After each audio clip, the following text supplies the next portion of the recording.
Madam सर्दी खांसी की दवाई दे दो। जी देती हूँ।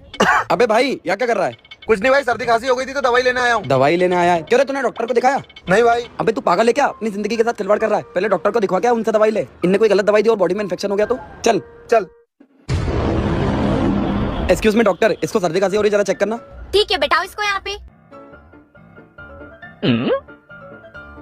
आपको तो बहुत ज्यादा सर्दी हो चुकी है, मैं अभी आपको दवाई लिख देती हूँ। ये लो, मैंने दवाई लिख दी, आप मेडिकल से ले लेना। कितने पैसे हो गए?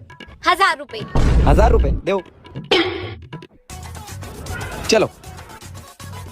मैडम ये दवाई दे दो। अरे यही दवाई तो दे रही थी मैं आपको। कितने की है ये? 20 रुपए की, ये लो।